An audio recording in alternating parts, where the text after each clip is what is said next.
Thank you for taking the time to serve as a judge for an Enactus competition. Today you'll be participating in judging an Enactus Canada National Challenge. Developed through collaboration with corporate and organizational partners, national challenges empower Enactus teams to implement viable solutions to economic, social, or environmental needs through a specific type of intervention. The challenges taking place today are the Capital One Financial Education Challenge, the Scotiabank Youth Empowerment Challenge, the Scotiabank Eco Living Green Challenge, and the TD Entrepreneurship Challenge. During this video, we'll review the presentation structure and what you'll see in your competition rooms today. We'll talk about the judging criterion, along with the things to look out for when making your assessments. Finally, we'll provide you with an overview of the judging tools that have been designed to assist you in evaluating the teams and review the decision-making and scoring process. As a quick note, there will also be additional training that is specific to your challenge provided in your competition room. Let's begin with the structure of the presentations you'll be seeing today. The competition room you'll be in is called a league. While you'll only be judging the teams in your league, all the teams in every league are subject to the same format and rules. Each team has a maximum presentation time of 11 minutes, including the distribution of a challenge report, a live audiovisual presentation, and a question and answer period. Following the team's introduction by the league coordinator, they will have 3 minutes to give you their challenge report and set up their audiovisual equipment. The team cannot begin their presentation before the 3 minutes has expired, as this time is also provided for you to read the challenge report and familiarize yourself with their projects.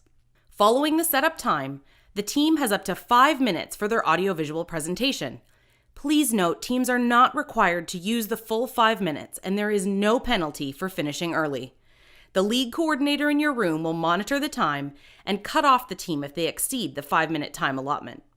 When the presentation is concluded, there will be a 3-minute question and answer period where you'll have the opportunity to ask questions of the team. During the question and answer time, please refrain from making lengthy statements or sharing too many praises of the team.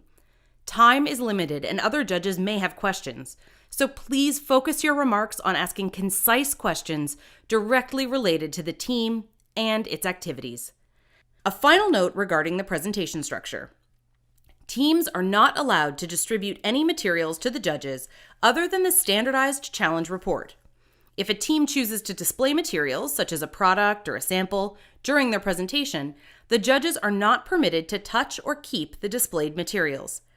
If the team displays something that you are interested in obtaining, you can make a request of the team at the end of the day, but only after the results of the competition have been announced.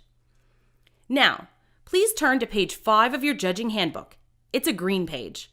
On this page, you'll see an individual team evaluation sheet, which has the judging criterion written on top, with the elements of the judging criterion broken down below.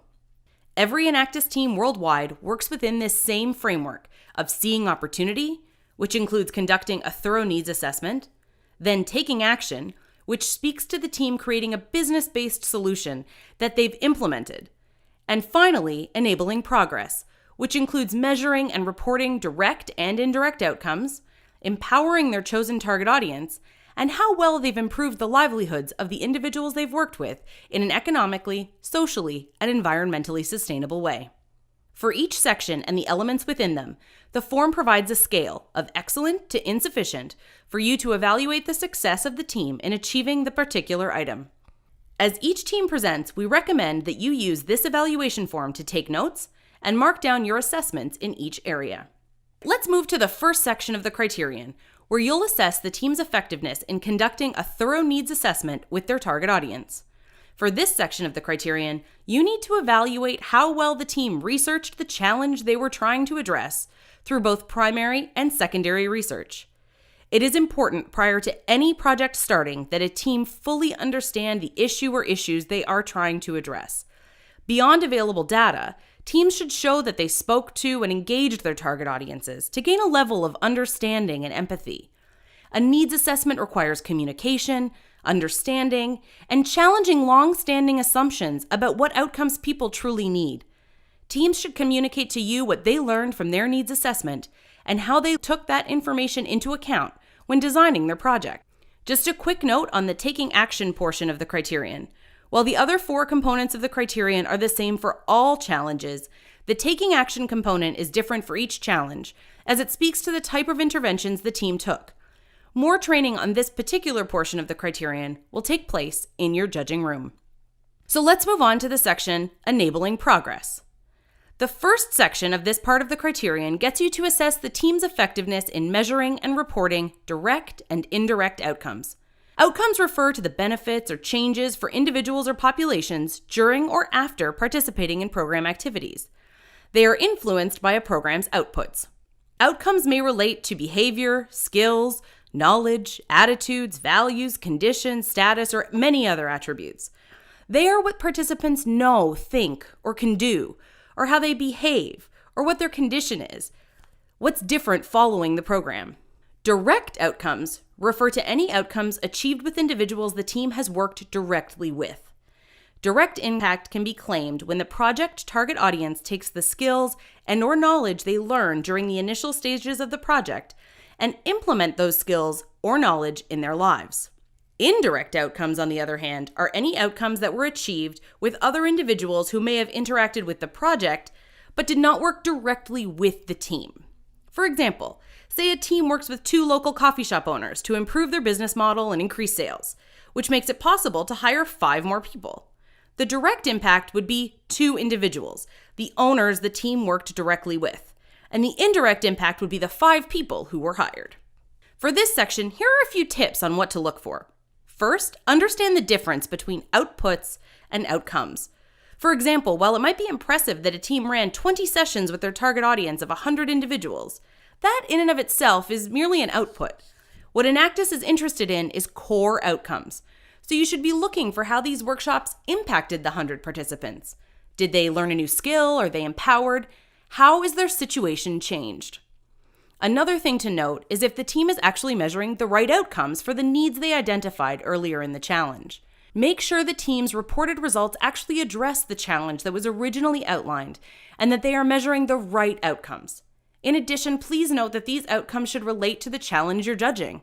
The lead coordinator for your competition will provide you with some sample outcomes for each challenge later in the training.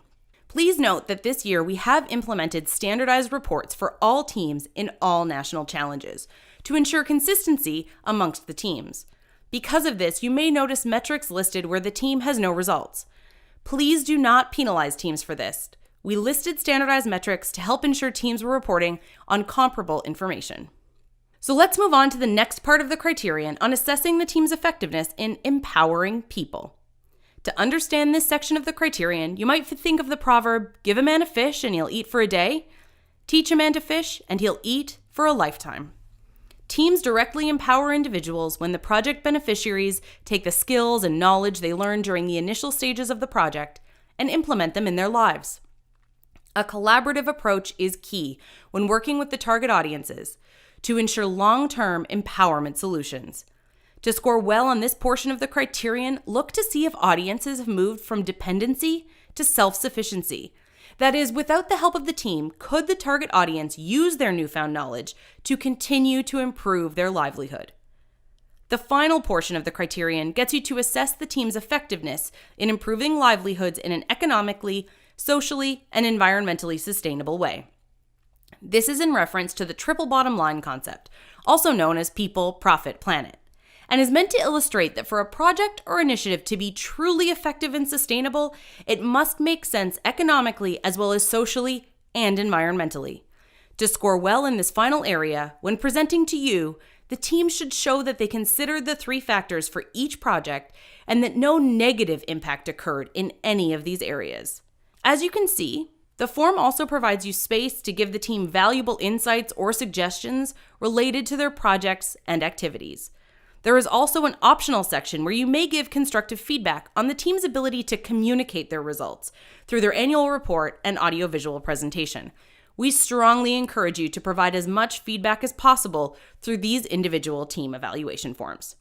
So now that we've gone through the criterion, there are a few additional points that are important in your evaluation of the teams. First, some teams will have projects with multiple phases that may even take place over multiple years.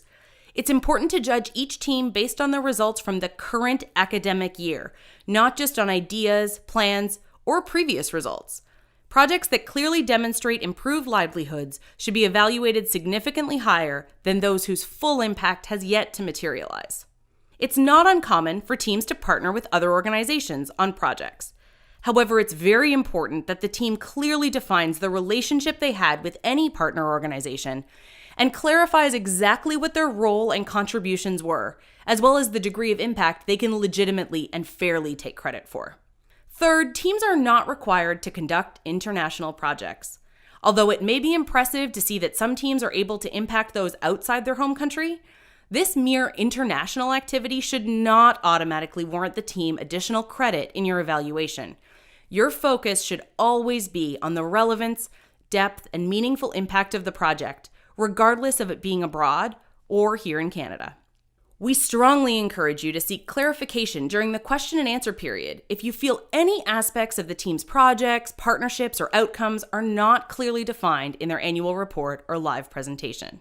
Finally, you'll most certainly see some teams today with very sophisticated presentations that use the latest in print and electronic technology. While presentation excellence and creativity is encouraged, it's your responsibility as a judge to look past that.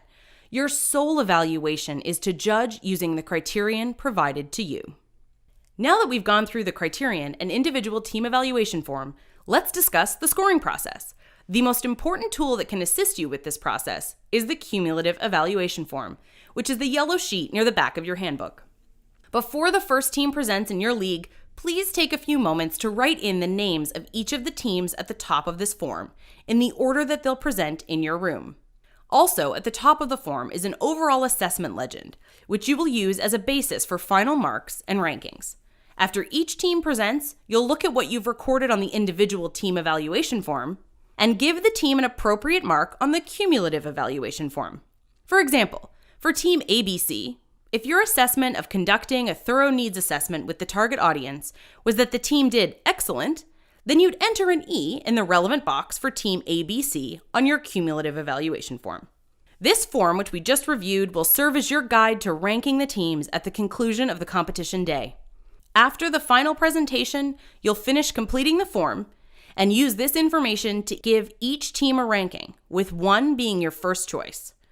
The scoring in each individual area should be used as a guide for informing your final rankings. The rankings are what will be used to determine the results of each league, and it is essential that each team receive a different ranking. No ties are allowed.